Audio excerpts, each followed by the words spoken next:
नमस्कार, मैं हूं हरिशंकर व्यास। सेंट्रल हॉल में आपका स्वागत है।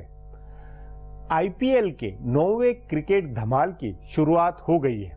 शुरुआत बॉलीवुड अंदाज में हुई और धीरे धीरे धमाल का रोमांच उफान पर पहुंचता लगता है।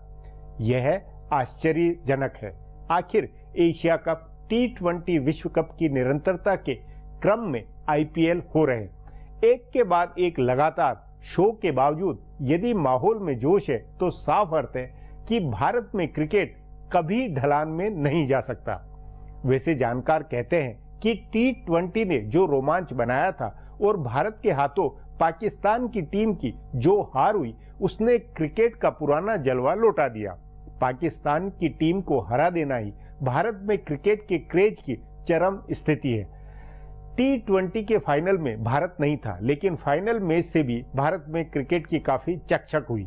आईपीएल के इस 9वें आयोजन की अपनी कई खूबियां हैं। नए टाइटल स्पॉन्सर और 2 नई फ्रेंचाइजी टीमों के साथ लीग मुकाबले हैं। महेंद्र सिंह धोनी के नेतृत्व वाली पुणे टीम पहली बार मैदान में उतरी है। दूसरी नई टीम गुजरात लायंस के नाम से है। इसकी कप्तानी सुरेश रैना के पास में है। नई और पुरानी टीमों में खिलाड़ियों की कतार से क्रिकेट प्रेमियों की टीम के प्रति वफादारी का मसला पेचीदा है। आईपीएल के कई आयोजनों के बाद भी यह नहीं लगता है कि दर्शकों में टीम को लेकर वैसी वफादारी या क्रेज बना है जैसे पश्चिम में फुटबॉल लीग टीमों के साथ होता है। उस नाते आईपीएल का आयोजन अभी भी ब्रांडिंग, मार्केटिंग के नेटवर्क के बूते है। आईपीएल क्रिकेट में टीम का नाम ब्रांड नहीं है, बल्कि आईपीएल ब्रांड से सब कुछ है। जाहिर है क्रिकेट के बूते खेल और उसकी दीवानगी के अभी कई सवाल है। आज इस पर चर्चा है, मगर उससे पहले गपशप और खास सुर्खियां। शुरुआत सियासी गपशप से करते हैं।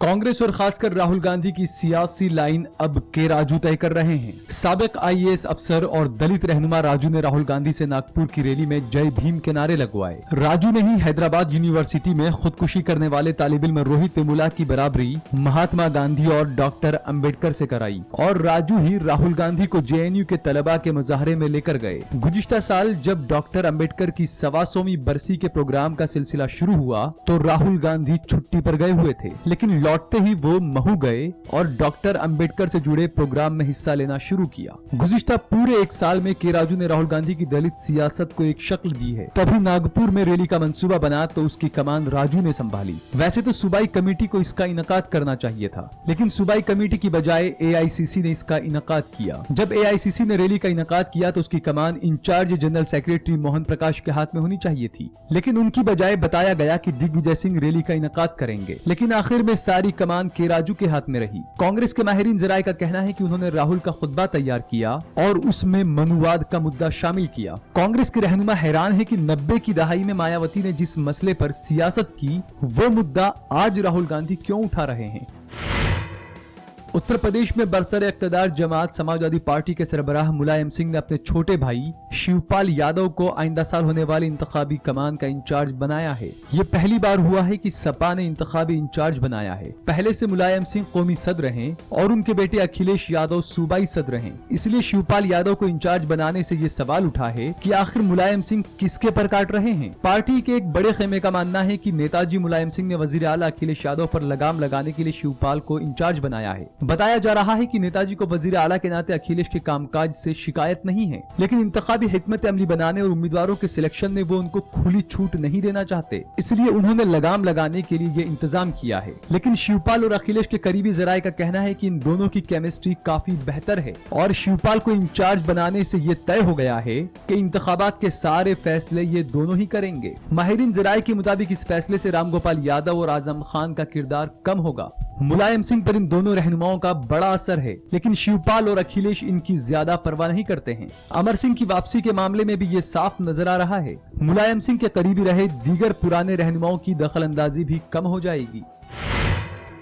बिहार के वजीर आला नीतीश कुमार ने अपनी कुलहीन सतह की ख्वाहिशात जाहिर कर दी है, लेकिन इस काम में लगी उनकी टीम इस फिक्र में है कि तीसरा महाज कैसे बनेगा। घर से ही अडंगेबाजी शुरू हो चुकी है। नीतीश की क़यादत वाले अजीम इत्तेहाद की सबसे बड़ी पार्टी आरजेडी को उनकी ये मुहिम पसंद नहीं है और कांग्रेस के रहनुमा भी इसे लेकर शको शोबे में हैं। कांग्रेस के माहिरीन जराये का कहना है कि वो पहले सिर्फ अरविंद केजरीवाल की सियासी काट को खोजने में लगे हुए थे और अब उन्हें नीतीश की सियासत ने भी शको शोबे में डाल दिया है। जेडीयू के रहनुमा मान रहे हैं कि अगर आरजेडी ने साथ नहीं दिया तो उत्तर प्रदेश की मुहिम भी परवान नहीं चढ़ेगी। इसकी वजह यह है कि उत्तर प्रदेश को लेकर लालू प्रसाद और मुलायम सिंह यादव मुश्तरका हिकमत अमली बनाएंगे। मुलायम सिंह की पार्टी को इख्तिदार से बाहर करने वाले किसी मंसूबे का हिस्सा लालू प्रसाद नहीं बनेंगे। नीतीश कुमार मुल्क भर में बीजेपी मुखालिफ महाज बनाना चाहते हैं, लेकिन बड़ी मुश्किल ये है कि इस तरह का महाज पहले से कांग्रेस ने बना रखा है। बायां महाज से लेकर डीएमके और एनसीपी जैसी कई सियासी जमातें उनके साथ है। इसके अलावा जो इलाकाई हैं, खासकर नवीन पटनायक और जयललिता, वो मरकज में बीजेपी के इख्तिदार में होने की वजह से उसकी मुखालफत में नहीं जाना चाहते।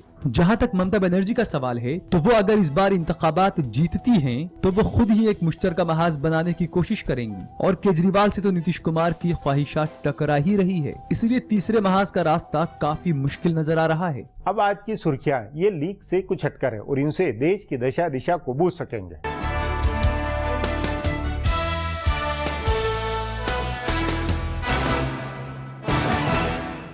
कांग्रेस पार्टी ने बीजेपी मुखालिफ जमातों के इत्तेहाद के लिए नीतीश कुमार की तरफ से की गई अपील पर मुस्बत रुख दिखाते हुए कहा है कि वो आइंदा आम इंतखाबात में जेडीयू के साथ मिलकर काम करने को तैयार हैं। कांग्रेस जनरल सेक्रेटरी दिग्विजय सिंह ने कहा है कि यकीनी तौर पर कांग्रेस आइंदा इंतखाबात में कौमी सतह पर नीतीश कुमार के साथ काम करने के लिए तैयार है। उन्होंने कहा कि कांग्रेस की लड़ाई शुरू से ही बीजेपी से रही है और अब ये खुशी की बात है कि कभी बीजेपी के साथ रहे नीतीश कुमार को भी इसका एहसास हो चुका है। दिग्विजय सिंह ने कहा है कि कांग्रेस चाहती है कि ये मुल्क सेक्युलर रहे, इसकी हुकूमत पूरी आबादी के लिए एक जैसे नजरिए के साथ काम करे। जम्मू कश्मीर के हंदवाड़ा में हुई छेड़छाड़ के वाकये में फौज का कोई जवान शामिल नहीं था। फौज के तर्जुमान ने कहा कि फौज की छवि खराब करने के लिए इस तरह के इल्जामात आयद किए गए हैं। अपनी बात की हिमायत में फौज ने एक वीडियो भी जारी किया है। इस वीडियो में एक लड़की बता रही है कि उसके साथ बदसलूकी करने वाले उसके स्कूल के ही तलबा थे। गौरतलब है कि इस वाकये को लेकर सिक्योरिटी एहलकार के साथ लोगों की झड़प हुई थी और सिक्योरिटी दस्तों की गोलीबारी में 2 शख्स और 70 साल एक खातून जाँ बहक हो गई थी। इस वाकये को लेकर अहलैदगी पसंद तंजीमों ने आज कश्मीर बंद किया, जिसका पूरे सूबे में जबरदस्त असर देखने को मिला। लोगों का इल्जाम है कि मंगल को फौज के जवानों ने लड़कियों से छेड़छाड़ की थी और जब लोगों ने मुखालफत की तो उन्होंने फायरिंग की। इस मामले में पुलिस ने भी मामला दर्ज करके तफ्तीश शुरू कर दी है। जम्मू कश्मीर की वजीर आला महबूबा मुफ्ती ने वजीर दिफा मनोहर पर्रिकर से मुलाकात करके हंदवाड़ा गोलीकांड पर तबादला ख्याल किया। पर्रिकर ने उनसे कहा कि इस मामले की तफ्तीश कराई जाएगी और मुजरिमीन को सजा दी जाएगी। महबूबा ने पर्रिकर से मुलाकात के बाद कहा कि वजीर दिफा ने उनसे यकीन दहानी कराई है कि मामले की आजाद व शफाफ तफ्तीश की जाएगी और मुजरिमीन को सजा दी जाएगी। उन्होंने ये भी कहा कि मारे गए लोगों के अहले खाना को मुआवजा दिया जाएगा। गौरतलब है कि छेड़छाड़ के एक वाकये को लेकर सिक्योरिटी दस्तों ने लोगों पर गोली चलाई थी, जिसमें 3 अफराद जाँ बहक हो गए थे। वजीर आला बनने के बाद पहली बार दिल्ली आई महबूबा ने मरकजी वजीर स्मृति ईरानी से बात की और उनसे जम्मू कश्मीर न जाने की अपील की। उनकी अपील को मानते हुए ईरानी ने अपना दौरा टाल दिया। वो एक पार्लियामानी कमेटी के इजलास में हिस्सा लेने के लिए कश्मीर जाने वाली थी। उत्तर प्रदेश की साबिक वजीर आला और बीएसपी सरबराह मायावती के खिलाफ आमद से जायद इमलाक का नया मामला दर्ज करने के लिए अदालत उज़्मा में एक अर्जी दी गई है। कमलेश वर्मा ने अदालत उज़्मा में अर्जी देकर मायावती के खिलाफ आमद से जायद इमलाक के मामले में नई FIR दर्ज करने के अहकामात देने की अपील की है। अदालत उज़्मा ने इस मामले को समाअत के लिए मंजूर कर लिया है। हालांकि CBI ने इस मामले में मायावती का दिफा किया है। CBI की तरफ से पेश अटॉर्नी जनरल मुकुल रोहतगी ने कहा है कि मायावती के खिलाफ आमद से जायद इमलाक का मामला नहीं बनता है, क्योंकि उनके खिलाफ सबूत नहीं है। उन्होंने ये भी कहा कि इस मामले में मफाद आम्मा पर समाअत नहीं हो सकती है, क्योंकि ये ताज कॉरिडोर से अलग मामला है। दिल्ली हुकूमत और लेफ्टिनेंट गवर्नर के दरमियान अफसरान को लेकर चल रही जंग का मामला अदालत उज़्मा पहुंच चुका है। अरविंद केजरीवाल ने अदालत उज़्मा में एक अर्जी दाखिल करके कहा है कि दोनों के अफसरान की कारकिर्दगी को साफ करने के लिए जरूरी है कि हाईकोर्ट की बड़ी बेंच इस मामले को सुने और ये बताए कि किसके क्या हुकूक हैं। फिलहाल हाईकोर्ट में 2 जजों की बेंच इससे जुड़े मामलों को सुन रही है, लेकिन वहाँ मुख्तलिफ मामलों की उनकी मेरिट की बुनियाद पर समाअत हो रही है, अफसरान के कामकाज को लेकर नहीं। अदालत उज़्मा ने इसे समाअत के लिए मंजूर कर लिया है और 18 अप्रैल को इस पर समाअत होगी। अदालत उज़्मा ने केरल के सबरीमाला मंदिर में खवातीन को दाखिल होने से रोकने के खिलाफ दायर अर्जी पर एक अहम तनकीद की है। अदालत उज़्मा ने कहा है कि हिंदू सिर्फ हिंदू होता है, उसमें खातून या मर्द की बुनियाद पर फर्क नहीं किया जा सकता है। अदालत उज़्मा ने कहा कि किसी भी मंदिर में एंट्री को ये कहकर नहीं रोका जा सकता कि क्योंकि वो खातून है। पीर को मामले की समाअत के दौरान अदालत ने ये सवाल उठाया था कि क्या कोई भी रिवायत आइन के हुकूक से ऊपर हो सकती है। फिलहाल अब एक ब्रेक है, फिर खुलासा होगा।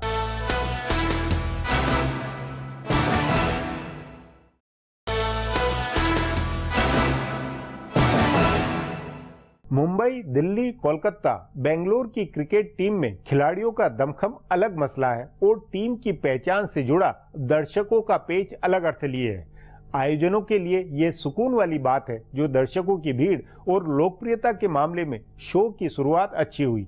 यह आईपीएल सीजन भी कारोबार के नाते ठीक ठाक होता लगता है। इस पर आगे चर्चा करें उससे पहले देखें मेरा यह खुलासा।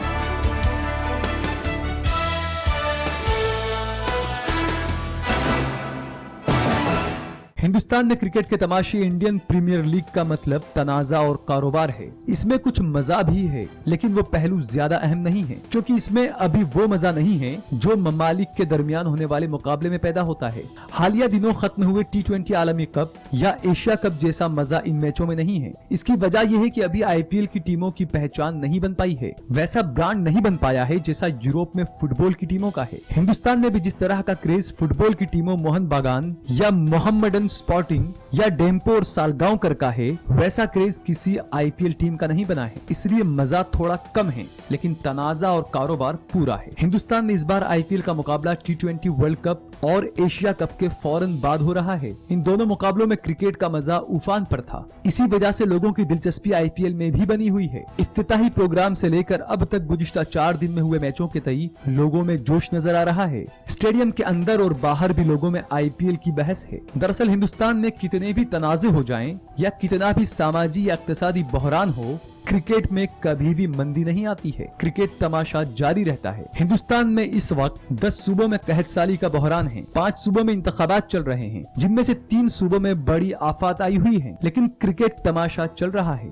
एक एक मैच सैकड़ों करोड़ रुपए के कारोबार का होता है। इश्तिहारात और नशर किए जाने से लेकर सैकड़ों करोड़ रुपए की सट्टेबाजी होती है और लोग सब कुछ भूलकर इसमें लगे रहते हैं। दुनिया भर के खिलाड़ी आईपीएल में खेलने के लिए अपने मुल्क की टीम छोड़कर आए होते हैं। आज भी दुनिया की हर टीम का बड़ा खिलाड़ी आईपीएल में खेल रहा है। जहां तक तनाजों का सवाल है, तो आईपीएल और तनाजा साथ साथ चलते रहते हैं। ललित मोदी का तनाजा हो, फ्रेंचाइजी की खरीद फरोख्त का तनाजा हो, मैच फिक्सिंग हो या पानी के बहरान की वजह से मैच की जगह बदलना और कमेंटेटर बदलने का तनाजा हो, आईपीएल के हर मरहले से पहले कोई न कोई तनाजा होता है। इस बार अदालतों में पानी की किल्लत का तनाजा हुआ और साथ साथ मशहूर कमेंटेटर हर्ष भोगले का मुआहदा रद्द करने का तनाजा हुआ। लेकिन इन तनाजों से आईपीएल की इस तमाशे को फायदा ही होता है, कोई नुकसान नहीं होता। हर साल होने वाले तनाजों के बावजूद इसकी मकबूलियत बढ़ी है। गुज़िश्ता ही साल मैच फिक्सिंग में 2 टीमें पकड़ी गईं और उनको हटाया गया, लेकिन उसकी जगह लेने के लिए फौरन ही पुणे और गुजरात की 2 नई टीमें हाजिर हो गईं। दरअसल इससे जुड़ा हर शख्स इससे मोटी कमाई करता है। क्रिकेट बोर्ड से लेकर फ्रेंचाइजी ओनर, खिलाड़ी, नशरियात करने वाले, इश्तिहारात देने वाले और यहाँ तक कि सूबों को भी मोटी कमाई होती है। मिसाल के तौर पर बताया जा रहा है कि हिमाचल प्रदेश में T20 आलमी कप का जो मैच हिंदुस्तान पाकिस्तान के दरमियान होने वाला था, उसे वहां से हटाने से सूबे को 100 करोड़ रुपए का नुकसान हुआ है। जाहिर है ऐसे में कोई नहीं चाहेगा कि ये बंद हो। अब एक ब्रेक है, उसके बाद आईपीएल के धमाल पर चर्चा करेंगे।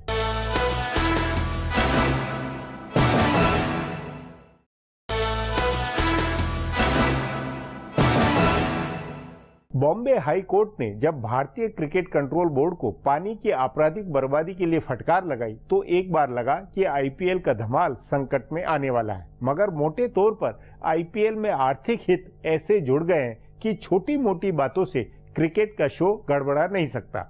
इस पर चर्चा के लिए आज मेरे साथ वरिष्ठ खेल पत्रकार हरपाल सिंह बेदी है। बेदी जी, पहले एशिया कप, फिर T20 और उसके बाद अब IPL, ये क्रिकेट का एक के बाद एक जो धमाल है, दर्शकों की दिलचस्पी और माहौल क्या जोश वाला बना हुआ है? जोश वाला बना या नहीं बना, जो करवा रहे हैं उनको पैसा आ रहा है। इतना पैसा आ रहा है कि अनुराग ठाकुर साहब ने तो ये भी कह दिया कि अगर महाराष्ट्र से IPL हटाएंगे तो आपको महाराष्ट्र गवर्नमेंट को 100 करोड़ रुपए का नुकसान होगा। यानी जब उन्होंने कहा कि अगर आप ये हटाते हैं मैच, हमें कोई इतराज नहीं, अगर हटाएंगे आप 20 मैच होने 100 करोड़ रुपए का नुकसान होगा, और आप 100 करोड़ रुपए महाराष्ट्र में जहाँ पर सूखा है वहाँ पर दीजिए। तो ये आपने जो क्वेश्चन पूछा, इसका सब लोग ये पूछे हैं कि साहब इसमें वो गर्मा गर्मी नहीं है, इसमें वो एक्साइटमेंट नहीं है, मगर अगर 100 करोड़ रुपए का फायदा हो रहा है तो चाहे दर्शक आए या ना आए। नहीं, ये तो एक तरह से मार्केटिंग या बिजनेस के कारण है। दर्शकों के नाते, खेल के नाते मेरा फिर सवाल है, किसने दर्शकों के बारे में किसको ख्याल है? आपके कहाँ है व्यास जी? आप अगर वो दर्शकों के लिहाज तो मैच भी नहीं होना चाहिए। इतना मैच हर चीज में, आपको किसी को याद नहीं है कि T20 में क्या हो रहा है। बड़े से बड़े एक्सपर्ट को, किसी को टीमों के खुद कहते हैं हमें याद नहीं कौन टीम में किस प्लेयर का है। ये बातें नहीं छोड़िए, सवाल यह है कि पैसा आ रहा है, सवाल यह है कि स्पॉन्सर्स हैं, सवाल यह है कि एडवर्टाइजर्स हैं। मतलब ये कि भले आर्थिकी में मंदी हो, कारोबार में मंदी हो, लेकिन क्रिकेट में मंदी हिंदुस्तान कारोबार के नाते भी नहीं है। हिंदुस्तान की क्रिकेट हर लॉजिक को डिफाई करती है, किसी चीज को, इकोनॉमिक्स को मानती नहीं है। हिंदुस्तान की क्रिकेट में एक खूबी ये है कि आपको खाना है या नहीं, वही उसी जगह पे, उसी महाराष्ट्र में वो 100 करोड़ रुपए का बता रहे हैं नुकसान होगा। हाँ, मतलब ये कि पानी का संकट के कारण खेल बंद होगा तो उल्टे महाराष्ट्र को नुकसान होगा, ये ज्यादा बड़ी बात है। हाँ, ये उन्होंने कहा कि अगर उन्होंने पानी के संकट की बात नहीं की, उन्होंने कहा अगर ये T20 ले जाए, यहाँ से हम ये ले जाएं तो 100 करोड़ का नुकसान होगा। उन्होंने ये भी कहा गया है, उन्होंने कहा, यह मीडिया रिपोर्ट आई कि जो मैच धर्मशाला में नहीं हुआ पाकिस्तान इंडिया का, तो धर्मशाला और इर्द के हिमाचल को नुकसान हुआ 100 करोड़ रुपए का, एक दिन के मैच का 100 करोड़ रुपए का नुकसान हुआ। अब जो आपने इकोनॉमी की बात करी, वो बड़े बड़े मैं तो खेल पत्रकार किसी और बड़े अर्थशास्त्री को ले आए, वो भी आपको समझा नहीं सकेंगे कि हो क्या रहा है, क्यों हो रहा है, क्योंकि किसी चीज की भी बहुतात उसको आदमी तंग कर सकता, कितनी बिरयानी खाएंगे आप? नहीं, लेकिन इसकी अगर इसकी तुलना, अपने IPL के मामले की तुलना, अगर क्रिकेट के इस शो की तुलना यदि यूरोप में फुटबॉल और उसकी करें, तो फुटबॉल में भी एक तरह से मंदी कभी नहीं आती। वहाँ क्रेज एक रहता है। क्रेज तो है, तो उस नाते खेल एक जो अपना खेल है उसका क्रेज है, ये क्रेज तो रहेगा। आपने बिल्कुल सही, फुटबॉल का एक हिस्ट्री है। फुटबॉल आज से नहीं हुई, 100 साल से शुरू हुई, और फुटबॉल सारा यूरोप देखता है। फुटबॉल में एक और बात बड़ी खूबसूरत बताओ, लोगों को ये बड़ी गलतफहमी है, EPL को सिर्फ अंग्रेज नहीं देखते, EPL को लाखों विजिटर देखते हैं। EPL तो उनकी इकोनॉमी का एक बैकबोन है, बैकबोन है। आप चल, उनकी हिस्ट्री है, इसी तरीके वो एक सिस्टम बना हुआ है। यहाँ पर ऐसा कोई सिस्टम नहीं है। उस नाते हम नहीं कह सकते कि क्रिकेट ने भी अपना एक सिस्टम ऐसा भारत में बना लिया जिसके ऊपर कारोबार का एक सेक्टर तो फलेगा फूलेगा। बिल्कुल आपने सही कहा, मगर आप अपने आप को खुद कंट्राडिक्ट कर, जो यूरोप की इकोनॉमी है वो इतनी ब्लैक मनी इकोनॉमी नहीं है।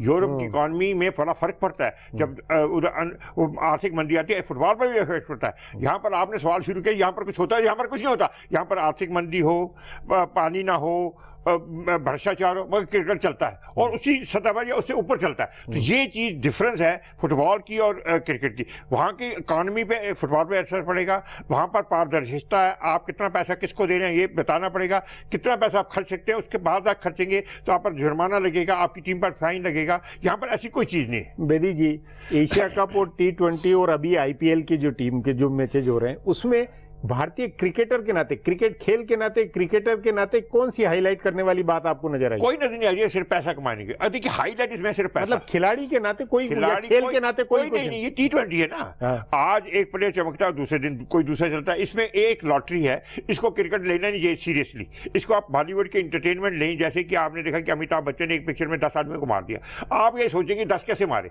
जब सोचने लगे तो आप पिक्चर का मजा खत्म हो गया। इसी तरीके इस क्रिकेट में देखिए कि एक ओवर में 6 सिक्सर कैसे बजे।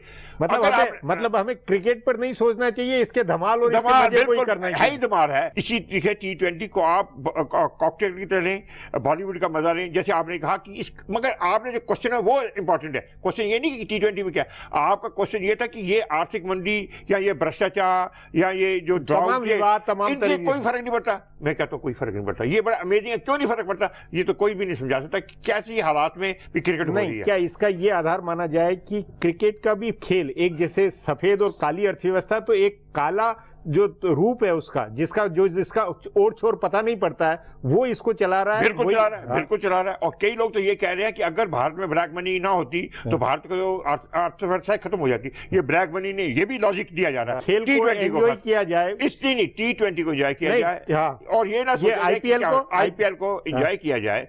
आप सीरियस ना हो, आपने ब्लड प्रेशर हाई ना हो कि सब देश की अर्थव्यवस्था को क्या हो रहा है, इसको क्या हो रहा है। वो बातें नहीं, लेकिन बतौर एक जैसे खेल को लेकर जो एक सहज और नैसर्गिक जो दिलचस्पी होती है, जो उसकी खूबियां होती है, उन खूबियों को तलाशा भी नहीं जाना चाहिए। ना, जिस दिन आपने खूबियां तलाशनी शुरू की, आपका मजा खत्म हो जाएगा। फिर आप सोचेंगे ना खूबियों में कि साहब उधर पानी नहीं है, 40 में नहीं, वो छोड़िए, वो एक अलग इशू। लेकिन खेल की खूबियां तो खेल तो अपने आप में एक आनंद है, मजा है। बस वही है ना, धमाल देखिए, एक ओवर में 4 सिक्सर पड़ रहे हैं, दूसरे ओवर में नहीं पड़ रहे, एक ओवर में 30 रन बन रहे, दूसरे ओवर में कुछ नहीं बन रहा, ये देखिए आप। मगर इसको आप बॉलीवुड की तरफ लीजिए, ये ना देखिए कि ये कैसे हो रहा है। ये अगर वो उड़ के जा रहा है यहाँ से मुंबई, वो वैसे आदमी, ये ना सोचिए आदमी कैसे उड़ सकता है, ये सोचिए उड़ रहा है, मजे लीजिए। यही T20 की खासियत है, मजे लीजिए, सीरियस ना लीजिए। आप चिंता ना करें कि भारत की अर्थव्यवस्था को क्या हो रहा है। आप चिंतित होंगे तो ब्लड प्रेशर आपका हाई होगा। इस पे मजा करिए और मजे लेने दीजिए, और ये ना पूछिए कि पैसा कहाँ से आ रहा है।